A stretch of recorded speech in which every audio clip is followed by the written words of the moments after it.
नरेंद्र मोदी जी हमारे अल्पसंख्यक मामलों के मंत्री किरण रिजिजू जी का मैं बहुत इस्तकबाल करता हूं।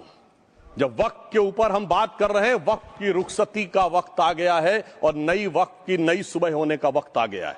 अगर हमें इस पे बात करनी है तो मुझे चार दृष्टि से बात करनी पड़ेगी। एक, इस बिल के तकनीकी प्रावधान जिस पे बहुत सारे लोग बहुत कुछ बोल चुके हैं।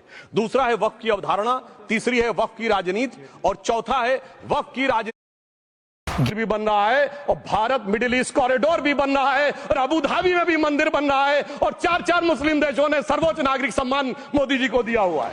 इसलिए मैं कहना चाहता हूं, मंदिर भी बन रहा है और भारत मिडिल ईस्ट कॉरिडोर भी बन रहा है और अबू धाबी में भी मंदिर बन रहा है और चार मुस्लिम देशों ने सर्वोच्च नागरिक सम्मान मोदी जी को दिया हुआ है। इसलिए मैं कहना चाहता हूं सर, मर्ज हो तो उसका इलाज किया जा सकता है। जैसे हमारे यहां वैद्य धन्वंतर माने गए हैं, इस्लामी अकीदे। संबित जी की पार्टी के एक युवा तेज तर्रार नेता ने कहा कि आजादी लीज पर है 99 साल की। तो ये ना आजादी को मानते हैं, ना देश के संविधान को मानते हैं। तो कोई भी राष्ट्र जिस नियम कानून से चलेगा, उसकी जो पुस्तिका है वो इस देश का संविधान है। और इस देश का संविधान कहता है कि इस देश में रहने वाले तमाम जाति आया है। और पाकिस्तान जो अक्सर आप कहती है ना कि आपने कई बार मेंशन करा कि ओसामा बिन लादेन पाया गया, ओसामा बिन लादेन पाया गया।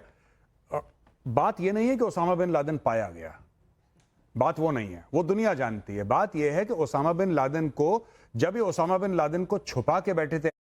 पहले तो मेजर गौरव आर्या आपसे पूछना चाहूंगी, ये बार बार जो ले जाया जा रहा है हाफिज सईद को यहां से वहां, बार बार कबूलनामा भी आ रहा है पाकिस्तान से ही, जहां पर यह कहा जा रहा है कि कभी बिलावल भुट्टो द्वारा कि हाँ हमारा पास्ट टेररिज्म का पास्ट है, ख्वाजा आसिफ भी कह रहे हैं, और फिर भी पाकिस्तान बार बार कह रहा है भाई टेरर का प्रूफ दो।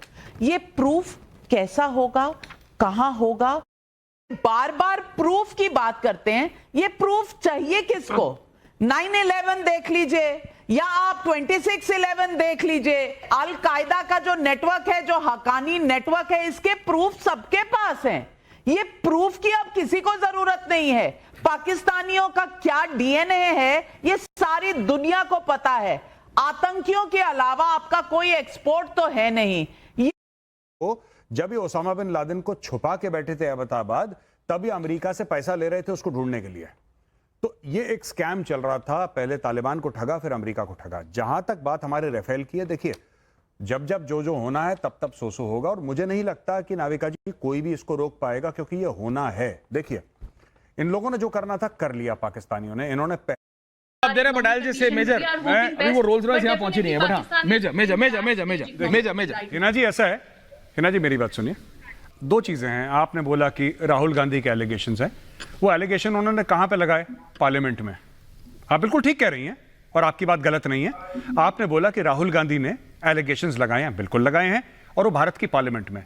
At least we have a functional parliament. Ma'am आपकी तो पार्लियामेंट में है ही नहीं कोई, ठीक है, पहली बात आपकी पार्लियामेंट में कोई नहीं है। दूसरी चीज,